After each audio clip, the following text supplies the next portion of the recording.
सोरिया ताणे करून दाखयल्या सर्वेस्पराच्या मानाक संतोषाने गीत गायता सर्वेस्पराच्या मानाक संतोषाने गीत गायता.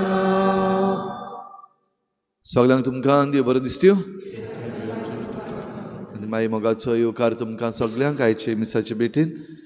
आयची मिसाची भेट आमी भेटयता आब्रांचीस फॅमिली हांच्या सगळ्या सोपून गेल्ल्या आत्म्या पासत. आनी दुसरें तेसा आमी भेटयता लिबेराता बारेटो आनी डॉरिस डिसुजा हे सोपून गेल्ल्या पासत तांकां देवान सर्गीचें सूख फावो करूंक हे भेटेंत आमी मागुया. आयज आमच्या मागण्यान दवरुया. सिल्विया लिओ आयज आपलो जल्माचो दीस मनयता. देवान तिचेर आशिर्वाद घालूंक मागुया. आयज सायबिणीची भेट ह्या गोराब्यांनी जाता. नाकेली लुड्डिना मिस्किता, देवसो पिकेन पेरपेत फेर्नांडीस, दाबोली मानुएल फेर्नांडीस ह्या कुटुंबाचेर सायबीण मायचे मजतीन आनी तिचे भेटेन भरपूर आशिर्वाद पडूंक मागुया. हेर सगळी आमची मागणी आमचीच पासत, आमच्या कुटुंबा पासत, आमच्या राज्या पासत आनी आमच्या संवसाराचे शांती पासत देवा मुखार दवरुया.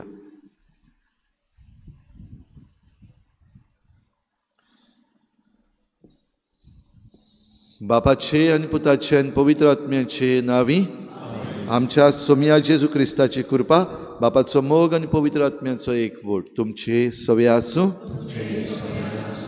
प्रिच्या भाव भयणीनो, देवान आमकां जण एकल्याक वेगवेगळी देणी दिल्लीं आसात आनी ही देणी देवाच्या राज्या पासत. आमचो भावार्थ आमी आनीक अदीक बरे भाशेन जियोवचे पासत. पूण जायते फावटी देवाची देणी घेवन आमी आळसाय केल्या, बेसारमाय केल्या. आमी आमचो भावार्थ जिवंक जायते फावटी फाटीं उरल्या. असले आमच्या चुकीचे मिसाचे सुरवातेक देवाचें बोगसणें मागुया. हांव पातकी सुरपदार देवा आनी तुमकां भाव भयणीनो, म्हजो गुन्यांव हांव चारून सांगता. मनान चिंतून तोंडान विचारून वायटा धरून बरें सोडून हांवें जायतीं पातकां केल्यां. म्हजो अपराध, म्हजो अपराध, म्हजो बोड अपराध. ह्या पासत भाग्यून सदांच सांकवार मरे सगळ्या देवतांक आनी भक्तांक आनी तुमकां भाव भयणीनो, म्हजे खातीर आमच्या सर्वेस्पर देवा लागीं विनोती करात म्हूण प्रार्थून मागता.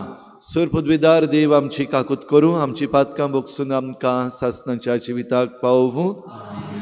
सोम्या काकूत कोर, क्रिस्ता काकूत कोर, सोम्या काकूत कोर. प्रार्थुया.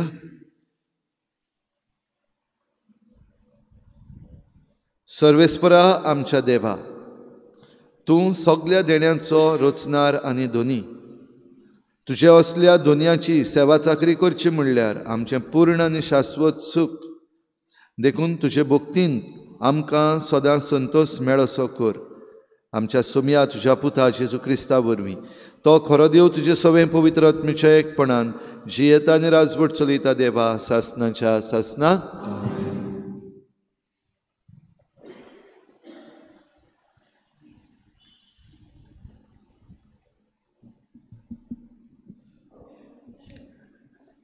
म्हाका बेवांच्या दुसऱ्या पुस्तका वेलें वाचप. त्या दिसांनी अशें घडलें. आवय बरोबर 7 भावांक कैदी केले.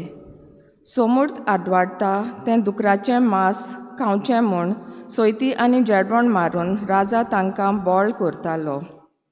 आवय खरेपणी तोखणाय करपा सारकी आनी मनशांनी मानान तिचो उगडास करूंक फावो आशिल्ली. कारण एकाच दिसाक आपल्या 7 पुतांचें मरण तिणें पडलें आनी देवाचेर तेवलोल्या बोरवाशान तिणें तें काळजीदारपणान सोंसलें. खऱ्यांनीच आपल्या पुर्वजांची भास उलोवन जण एकल्याक ती गोठाय दिताली. उंच भावणांनी बरोवन ओस्त्र्यांचे मधूर उतरांक ती तिणें दादल्याचें बोळ मेळयलें आनी तांकां म्हणलें, तुमी म्हज्या कुसव्यान कशें रिगले तें हांवूच नकळो. हांवें तुमकां स्वासान आनी जिवान भरूंक नात. तुमचो दर एक सांदो हांवें आकारूंक ना. मनशाक जल्म दिता आनी सगल्या वस्तूंचेर अधिकार चलयता त्या प्रितुमेच्या रोचणाराक आपले काकुतीन तुमचो स्वास आनी जीव कात्रेन परतून दितलो, कित्याक तुमी ताच्या कायद्यां पासत तुमचो जीव सोडून दितात. ती असल्या नेटान उलयली देखून आंतियोक आपणाक ती किकोन करता म्हूण समजलो, कित्याक तीं उतरां ताका अपमानाचीं शीं दिसलीं आनी सगल्यांवन ल्हान तो आजून जिवो आसलो देखून ताणें ताका असो नेटान उलो केलो. आपल्या पुर्वजांच्यो चाली रिती सोडून दिवंक तयार आसा जाल्यार तुका आपूण गिरेस्त आनी खुशाल करतलो म्हूण ताणें बेश्ट्या उतरांनी न्हय पूण सोपूत दिवन भासायलें. इतलेंच न्हय, ताका आपलो इश्ट करतलो आनी व्हडली जुट्टी दितलो म्हूण ताणें सांगलें. त्या तरणाट्यान तो सांगतालो ताची पर्वाच करूंक ना. देखून राजान ताचे आवयक उलो मारलो आनी भुरग्याक आपलें जिवीत वाचोवंक बूत दी म्हूण ताणें तिचे लागीं मागलें. तो परतून परतून मागतालो म्हूण आपल्या पुताक समजावंक ती तयार जाली. ताचेर ओडव घालून आपल्या पुर्वजांची भास उलोवन तिणें राजाक फटयलो म्हणून, म्हज्या पुता म्हजे चुरचुरे कोर. 9 म्हयने म्हज्या कुसव्यान हांवें तुका सांबाळ्ळो आनी 3 वर्सां पर्यान म्हज्या दुदान तुका पोसलो आनी तूं पावलाय ते पिरायेर पर्यान हांवें तुजें उदारपसण केलें आनी तुका ल्हान व्हड करून हे पिरायेर पावसोर सांबाळ्ळो. म्हज्या पुता, हांव तुजे लागीं मागतां, स्वर्गार आनी प्रितुमेचेर नदर मार. तातूंत आसा तितलेंय पळय. कांयच नासलें तांतलें देवान हें केलें म्हूण जाणा जाव आनी अशेंच आख्खें मनशाकूळ जल्मा येता. ह्या फाशीदाराक भिवू नाका, पूण तूंय तुज्या भावा सारको काळजीदार म्हूण दाखय आनी काकुतीच्या दिसाक तुज्या भावा सांगाता तूं म्हाका मेळचे खातीर खात्रेन कुशेन मरण घे. तिणें उलोवन सोंपवतच तरणाट्यान म्हणलें, तुमी सगळे कित्याक रावतात? राजाच्या हुकुमाक हांव पाळो दिवचोच ना. मोइजेसा उदेशीं आमच्या पुर्वजांक दिल्ली सुमूर्त हांव पाळटां. आनी तूं हेब्रेवांचेर सगळे तरेचें वायट हाडलां तो तूं कोरेपणी देवाच्या हातांतलो सुटचोच न्हय.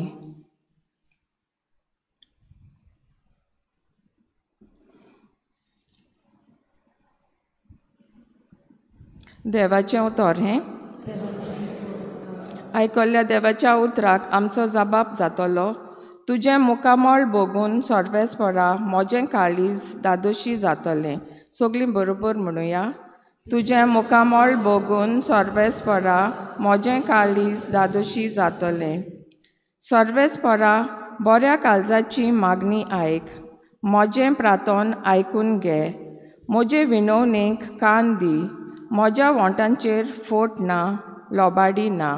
आमचो जबाब, तुजें मुखामळ भोगून सर्वेस्परा म्हजें काळीज दादोशी जातलें. सुमूर्तीची वाट हांवें धरल्या. तुज्या मार्गार म्हजे पांय घट दवरल्यात. म्हजीं पावलां हालोवंक नाकात. हो पळय हांव आसां, तुका उलो मारतां. तूं म्हाका जाप दिताय देवा. म्हाका कान दी. म्हजें उतरां चीत दिवन आयक. आमचो जबाब, तुजें मुखामळ भोगून सर्वेस्परा म्हजें काळीज दादोशी जातलें. तुज्या दोळ्यांतल्या बावल्या वरवीं तूं म्हाका राख. तुज्या पाकोट्यांचे सावळेन म्हाका लिपय. हांव जाल्यार प्रमाणीकपणान चलून तुज्या मुखामोळ भोगूंक पावतलो आनी म्हजे दोळे उगडटना तुजें दर्शन घेवन धादोशी जातलो. आमचो जबाब: तुजें मुखामोळ भोगून सर्वेस्परा म्हजें काळीज धादोशी जातलें. सगळीं उबीं रावया.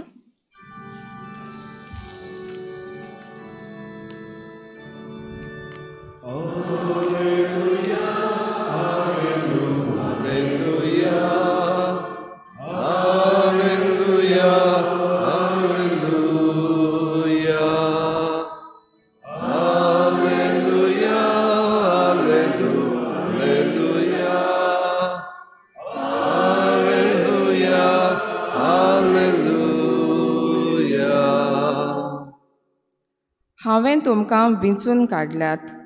तुमी वचून तोखता तसलीं फळां दिवचीं म्हूण हांवें तुमकां नेमल्यात.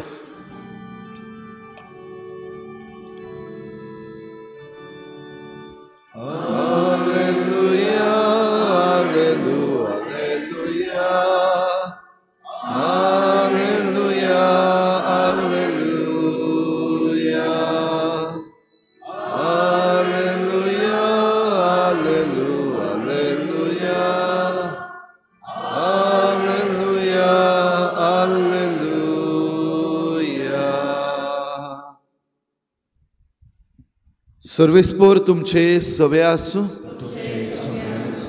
लुका प्रमाणे जेजू क्रिस्ताचें शुभ वर्तमान. जेजून शिसांक एक वपार सांगली, कित्याक तो जेरुजाल्याक लागीं पावलोलो आनी देवाच्या राज्याची वेगींच दाखोवन जातली म्हूण ते समजताले. ती वपार अशी: कोण एक उंच कुडयेचो मनीस आपणाक राजा करून घेवन परत येवचे खातीर एका पयशिल्ल्या देसान गेलो. आपल्या 10 चाकरांक आपोवन हाडून ताणें तांकां 10 भांगाराचे नाणे वांटून दिले आनी म्हळें, हांव परतून येसोर हांचेर वेपार धंदो करात. ताचे गांवभाव ताका जळटाले आनी ताचे फाटल्यान ताणें निरोपी धाडून अशें सांगलेलें, हाणें आमचेर राज चलयलेली आमकां नाका. तरी पूण तो राजा जावन परत आयलो आनी ज्या चाकरांक ताणें दुडू दिलोले तांतल्या जण एकल्याक ताणें कितलोसो वेपाराचो आदाव काडलो तें पळोवन ताणें तांकां आपोवंक लायले. पयल्यान येवन म्हणलें, धोनया, तुज्या भांगाराच्या नाण्यांत आनीक 10 नाणे हांवें जोडले. धोनयान जबाब दिलो, शाबास बऱ्या चाकरा. इल्लेशी वस्तून तूं विस्वासी जालोय देखून तूं 10 शारांचो अधिकारी जातलोय. आनी दुसऱ्यान येवन म्हणलें, धोनया, तुज्या भांगाराच्या नाण्यांत आनीक 5 नाणे हांवें जोडले. आनी हाकाय ताणें म्हणलें, आनी तूं 5 शारांचो अधिकारी जा. मागीर आनीक एकल्यान येवन म्हणलें, धोनया, तुजो भांगाराचो नाणो हो पळय आसा. रुमालान घालून हांवें तो दवरला. म्हाका तुजी भिरांत दिसली, तर तूं खोर मनीस. तुवें दवरूंक नाय तें तूं उखलताय आनी तुवें भोपूंक नाय तें तूं लुंवताय. ताणें जाप दिली, आरे नश्ट्या चाकरा, तुज्याच तोंडान तुजो न्याय करता. हांव खोर मनीस.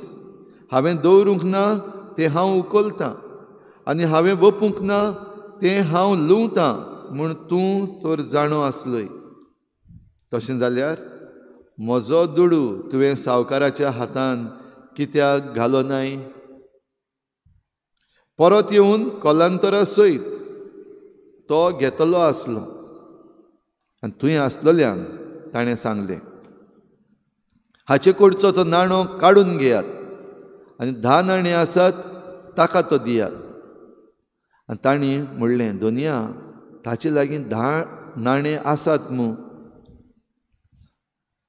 तर हांव तुमकां सांगतां, ज्या कोणा लागीं आसा ताका आनीक ओगळें दितले, पूण ज्या कोणा लागीं ना ताचे लागीं आसा तें काण घेतले. पूण आपणाचेर हांवें राज चलयलोलें नाका आसलें त्या म्हज्या दुस्मानाक हांगासर हाडात आनी म्हज्या दोळ्यां उजीर तांचो जीव काडात. आनी अशें उलयल्या उपरांत जेजू हेरां आदीं जेरुजाल्याचे वाटेक लागलो.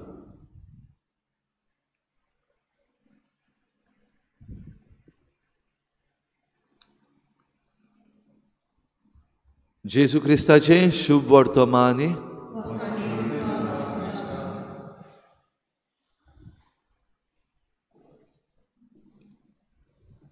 भाव भयणीनो, आयचें देवाचें उतर आमकां एक खोर संदेश दिता. आनी जो कोण हो संदेश घेता आनी ह्या संदेशा प्रमाणे आपलें जिवीत जियेता तो सुभागी. आयच्या शुभ वर्तमानान जेजून जी वपार सांगल्या ती एक राजा जावंक सोदतल्या व्हड मनशाची राजवटकी चलोवप, पॉलिटिक्स आमच्यान म्हणपाक जाता. हें शुभ वर्तमान सोंपता आसतना जेजू आपूण जेरुजाल्याचे वाटेक पयलो लागलो हेंय आमकां मेळटा. सुरवातेक हो मनीस भायर सरलो आनी एका पयशिल्ल्या देशान गेलो आनी हेतू परत थंयसरसान येवन राजा जावंक.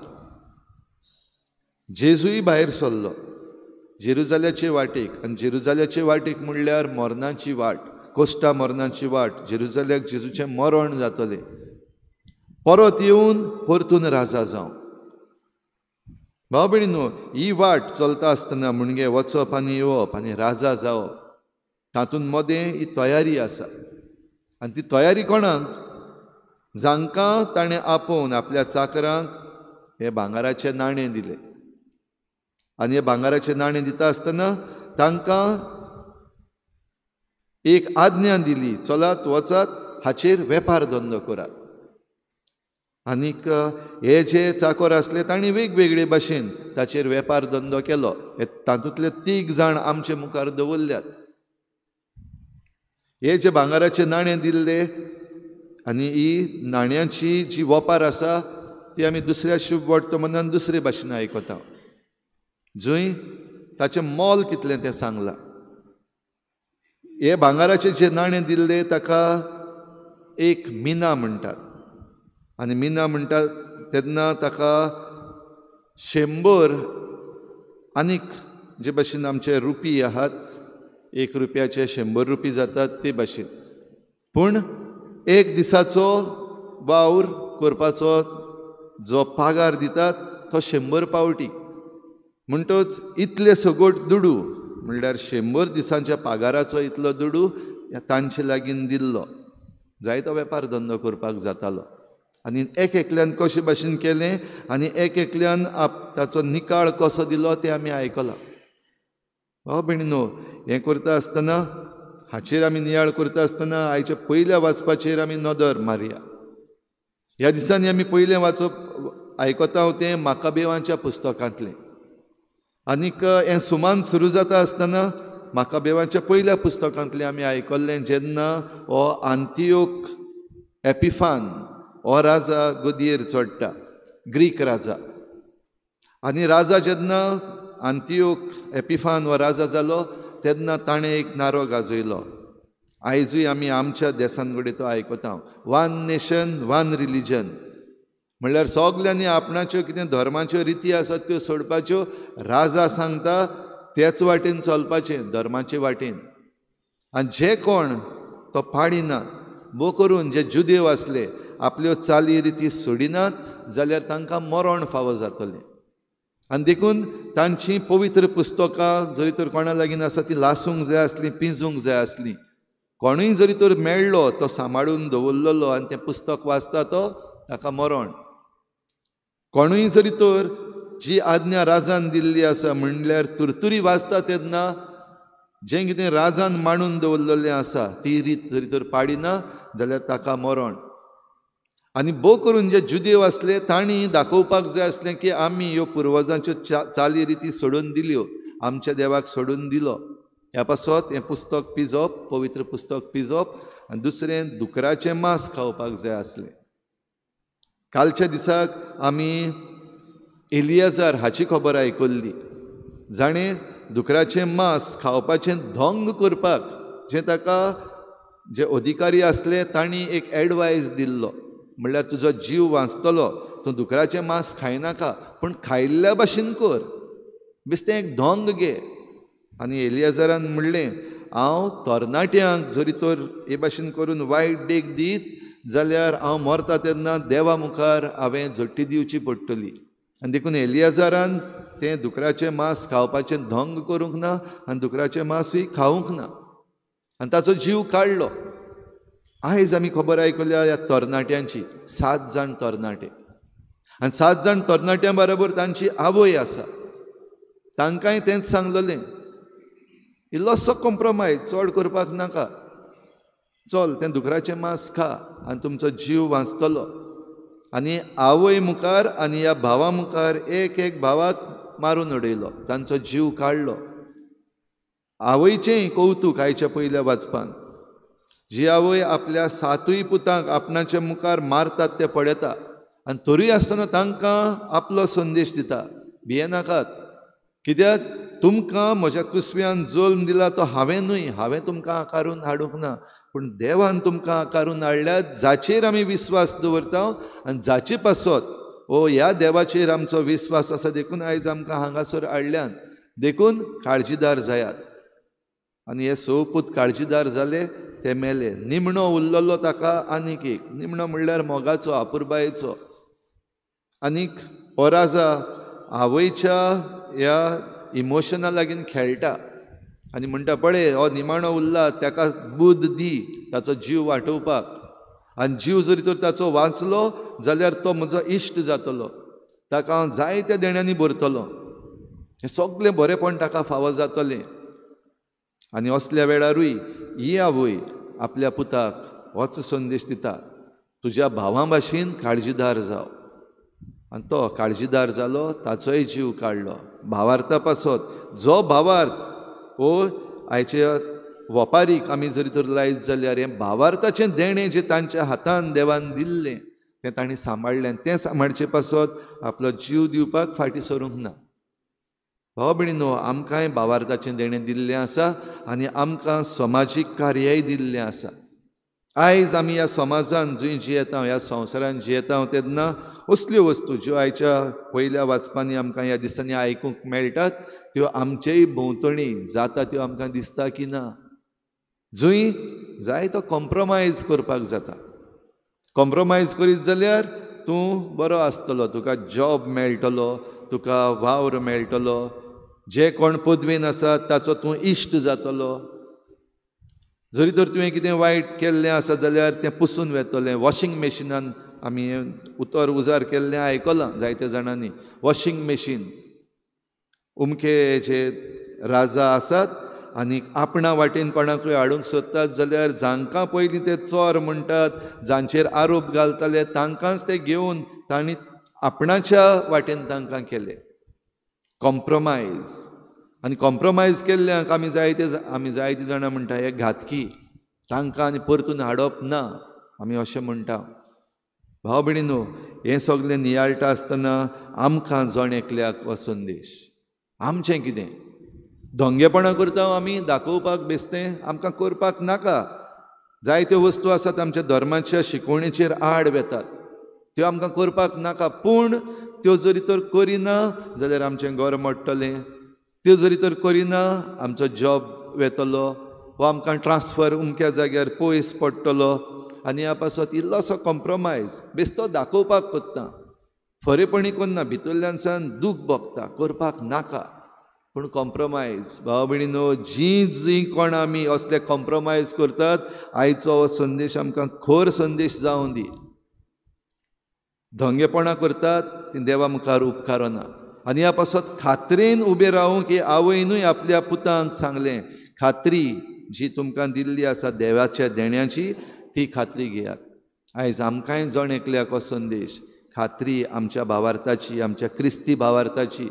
जंय जेजू एक राजा जावन येता आनी जेजू ह्या मरणा वाटेन चलून गेला आनी परतून पुनर्जीवनपणान राजा जावन येता तेन्ना ताचे मुखार तूं कितें हिशोब दितले? कित्याक जे भाशेन ह्या तेग चाकरांक आपयल्ले आपणाचो हिशोब दिवपाक, ते भाशेन आमी ह्या राजा मुखार आमचो हिशोब दिवपाक जाय. तेन्ना कितें हिशोब दितले? तुवें म्हाका भांगाराचो नाणो दिल्लो, तुवें म्हाका भावार्थाचें देणें दिल्लें, पळय हांवें इतलें जोडलां, हांवें इतलें बरेंपण केलां, इतल्यो आज्ञा ज्यो तुवें दिल्ल्यो त्यो करून जायत्या जाणांक हांवें तुजेशी हाडल्यात. हें म्हणूंक जातलें काय आमच्यान? 5 जाणांक, 10 जाणांक, हे भाशेन आमच्यान उलोवंक जातलें काय? ना, म्हाका तुवें हें भावार्थाचें देणें दिल्लें, पूण आमच्या देसान न्हू जेजू मातशें बरें ना सिट्युएशन. आमचो भावार्थ प्रचार करप म्हणल्यार सगल्यांक, थोड्या जाणांक जे कोण पदवेन आसात तांकां आडकोड जाता आनी ते वेगवेगळे तरेचे ह्यो वस्तू घडून हाडटात. कोण जाय ते वेगवेगळेचे दल काडलेले आसात आनी ते आमकां सतायतात. देखून भायर दाखोवपाक नाका म्हजो भावार्थ. हांव भितर जियेतां, पुरून दवरलेलो आसा आनी भितर जियेता तो हांव म्हजें मागणें करतां आनी हांव देवाचेर विस्वास दवरतां.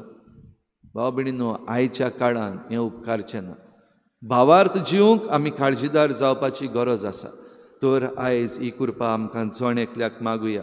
भोव करून जे कोण काळजीदारपणान मुखार सरतात आनी काळजीदारपणान मुखार सरतात तांकां कशे भाशेन बोटां दाखयतात तें आमकां दिश्टी पडटा.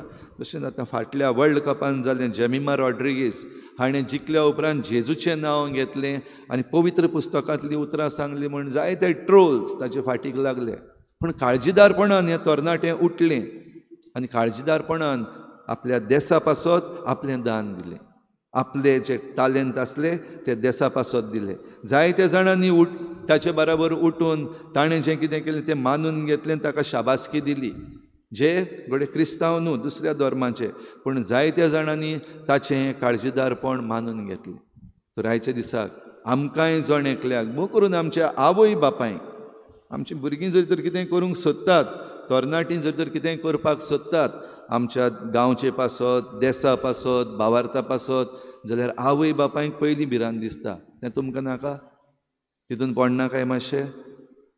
जीव सांबाळ, काम कर, ओगी राव. ही आवय जी आसा तिणें म्हणलें काळजीदार जाव, तुज्या भावा भाशेन काळजीदार जाव, मुखार सर.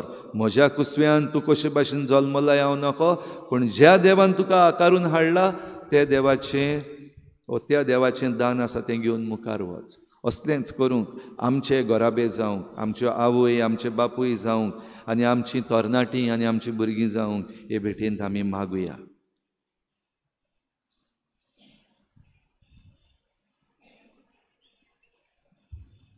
दानातोयच्या वेळार आमी लायन घेवया. C24, page number 38. C24.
म्हज्या भाव भयणीनो, म्हजें तुमचें बलिदान सर पदवीदार देवा बापाक मानता तसलें जाव म्हूण मागात.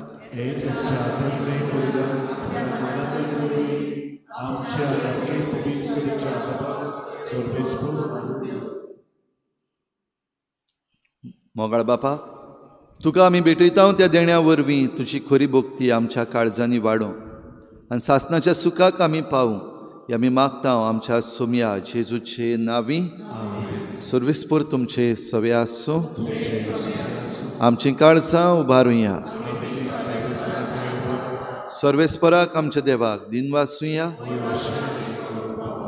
सर्वेस्परा पवित्र बापा सर्व पदवेदार आनी सासणाच्या देवा सर्व काळी आनी सर्व ताय आमी तुका दिन वाचूंक फावो हो कायदो नितीचो आनी आमच्या फायद्याचो तुज्या मोगाच्या पुता वरवीं मनशाक कूड तुवें रचलें ताचेच वरवीं नव्यान आमकां तुज्या सारक्याची केली ह्या खातीर सगळी रचना आनंदान करता तुजी सेवा प्रितुमेर तुका वाकाणटा तारण मेळ्ळली तुजी पोरसां स्वर्गार एका ताळ्यान तुका दिन वाचता तुज्या संतां भक्तांची सभा देखून सगळ्या देवदूतां सांगाती संतोसान आमी निरंतरी तुजी स्तुती गायता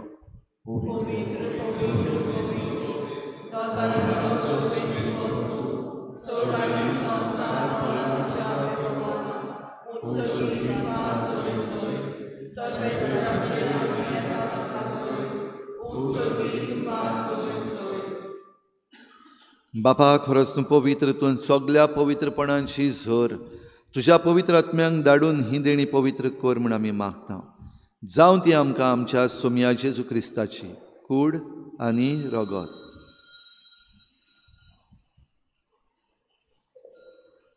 आपलेच कुशीन कोश्ट मरण सोसूंक वेचे आदीं ताणें उंडो घेतलो तुका दिन वाचून तो मोडलो तो आपल्या शिसांक दिलो आनी म्हळें हो तुमी समेस्त घेयात आनी खायात ही म्हजी कूड तुमचे पासत समर्पूंची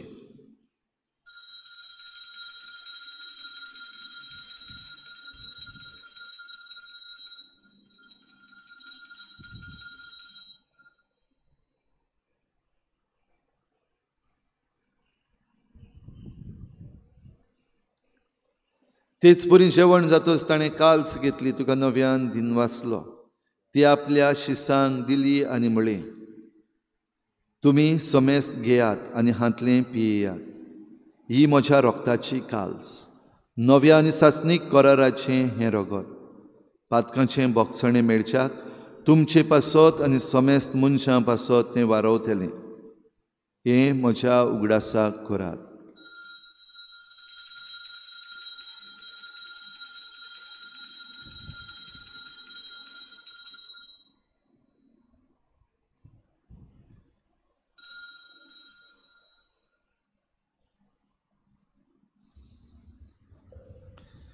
बाबार्थाचो गुटपर गोठुया तुवें आमकां सोडयलीं सोम्या संवसाराच्या सोडवणारा आमची सोडवण कर बापा जेजूच्या मरणाचो आनी पुनर्जीवनपणाचो आमी भक्तीपणी उगडास करता आनी हो जिविताचो उंडो आनी सोडवणेची काल्स तुका समर्पिता तुजे मुखार येवंक आनी तुजी सेवा करूंक आमकां फावो केलें देखून आमी तुका दिन वाचता आनी जेजूची कूड आनी रगत शेवतल्या आमा समेस्तांक पवित्र आत्म्या वरवीं एकठांय कर म्हूण आमी नम्रतायेन मागता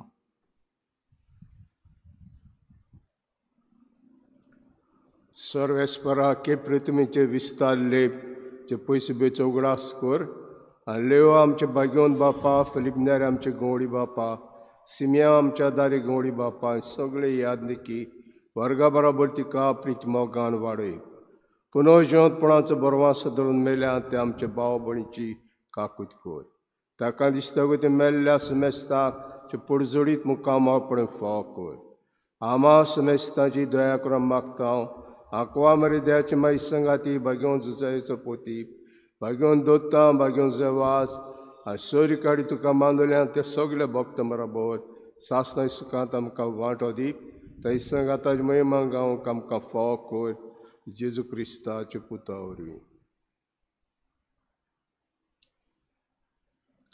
त्याच जेजू वरवीं त्याच जेजू सांगाता त्याच जेजू ताय पवित्र आत्मेच्या एकपणान सर पदवेदार बापा सर वंदन आनी वैभव तुका सासनाच्या सासना कॉम्प्रोमायज नाका धोंगा नाकात खात्री जाय काळजीदारपण जाय आनी काळजीदार जातात तेन्ना सगळीच पावटी मरण न्हय जिवितूय मेळटा जेन्ना म्हजेर आड आमचो सरकार आनी तांणी मुखार काडलेले आयलोले तेन्ना म्हजे आवय न्हय भिरांतीन म्हणलोलें भियेनाका मुखार वच देव तुजे बराबर आसा जैतूय मेळ्ळें जाल्यार असलें जैत आमकां सगल्यांक फावो जावंक आनी आमच्या भावार्थाक हें जैत मेळूंक बराबर जेजून शिकयल्लें प्रार्थन बापाक उबारुया. आमच्या बापा स्वर्गीच्या, तुजें नांव पवित्र जावं, तुजें राज आमकां येवं, तुजी खोशी स्वर्गार जाता तशी संवसारांत जावं. आमचो दिसपट्टो गिराज आमकां दी आनी आमी आमचे चुकल्यांक बक्षिता तशी आमची पातकां बगोस आनी आमकां ताळणेत पडूंक दिवं नाका, पूण वायटांतली आमकां निवार. सर्वेस्परासोर वायटांतली आमकां निवार. दया करून ह्या जिवितांत सवस्काय आमकां दी. सर्गीच्या सुखाक आनी आमच्या सोडवणणारा जेजू क्रिस्ताच्या येण्याक आमी बरवाशान वतरेकता. तर आमकां तुजे उदार काकलुतीन सर्व पातकांतली सुटय आनी सर्व आकांतांतली वाठाय.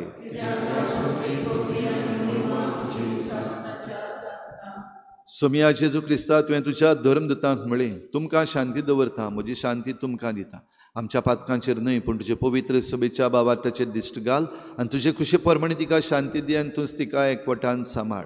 जो जियेता आनी राजवट चलयताय सासनाच्या सासनाक. सोमियाची शांती सदां काल तुमचे सवे आसूं. एकामेकाक मोगान शांती दिवया.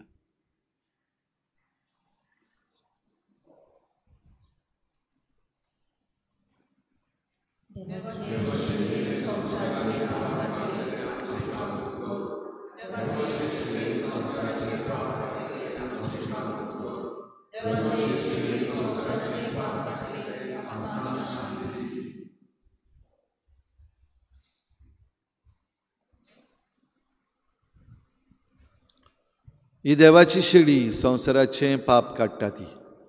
शिडेच्या जेवणाक आपयल्यांत ती आमी सगळीं सुभागी.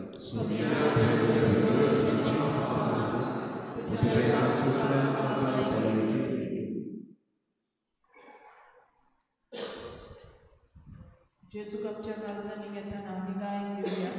D47 page number 75. D47. आत्मिक कुमयाव खातीर मागणे. मोगाळा जेजू, तूं भोव पवित्र संस्कारांत हाजीर आसाय म्हूण हांव सोत मानता. सगळ्या वस्तूंवन हांव तुजो मोग करता आनी हांव तुका म्हज्या आत्म्यांत घेवंक आशेता. हे घडयेक तुका हांव संस्कारांत घेवन शकना म्हणटच आत्मीक वाटेन तरी म्हज्या काळजांनी तूं म्हज्या काळजांत आसा म्हूण समजून हांव तुका वेंगयता आनी आख्खीच तुका एकवटा. तुजे कडसून केदींच वेगळी जावं म्हाका दिवं नाका. आमेन.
प्रार्थुया.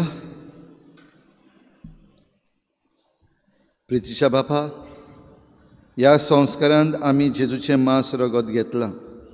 हें संस्कारलेलें जेवण आपल्या उगडासाक आमी घेवचें म्हूण ताणें फरमायलां.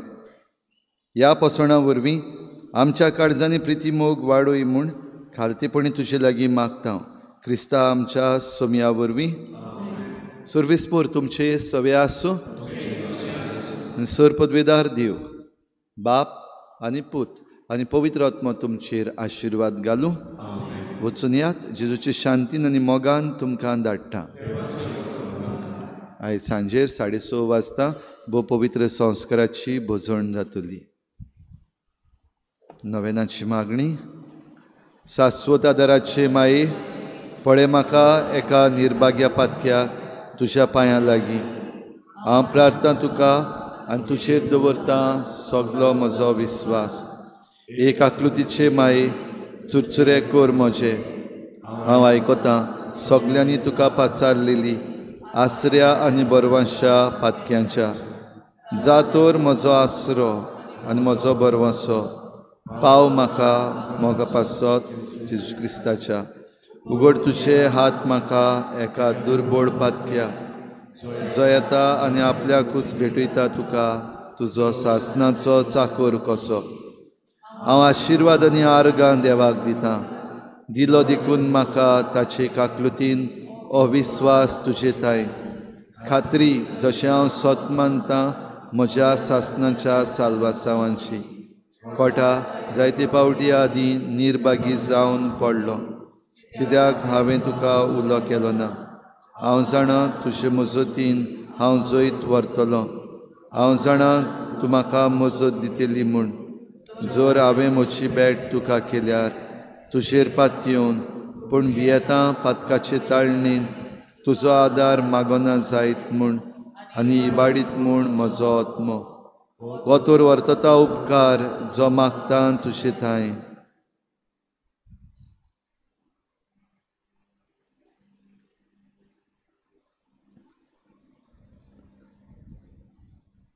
आनी हांव प्रार्थून मागतां तुजे लागीं तुका दिसता त्या प्रमाणे कोण भाशेन आनी केन्ना म्हाका तो मेळूं.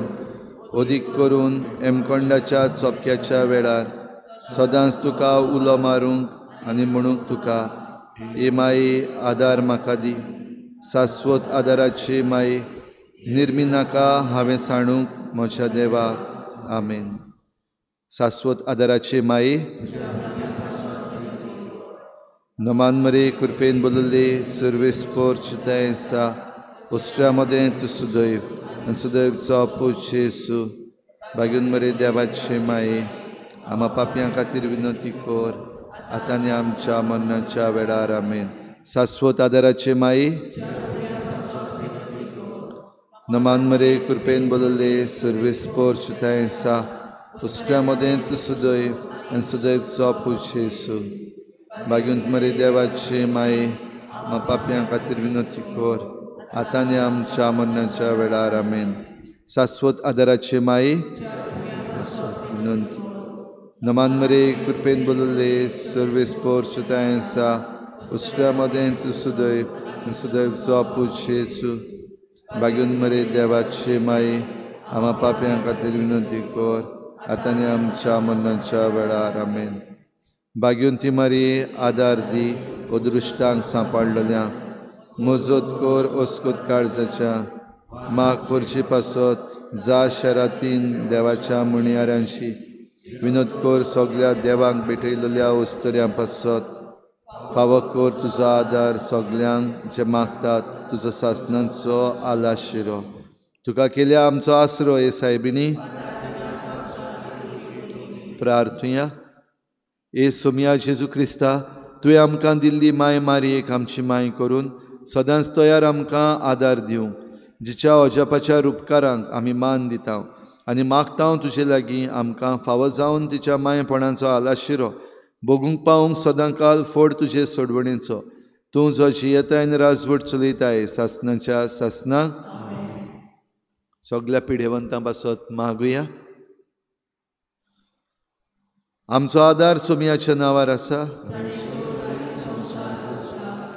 सोमया म्हजे मागणें आयक. सोमया आसूं तुमचे सवे.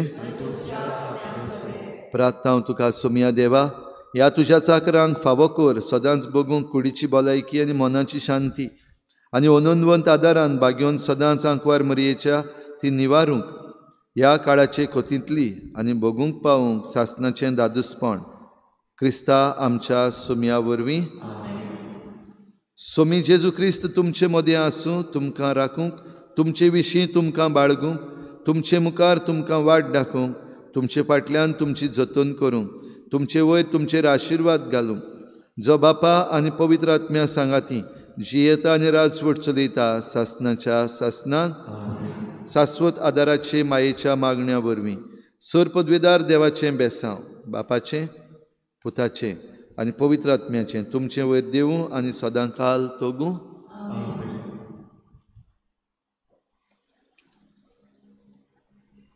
शेवटच्या गायन घेऊया T60 page number 229 T60.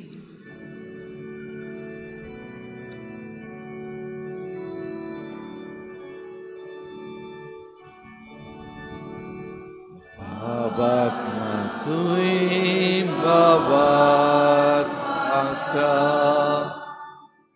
viswas na tui viswas petta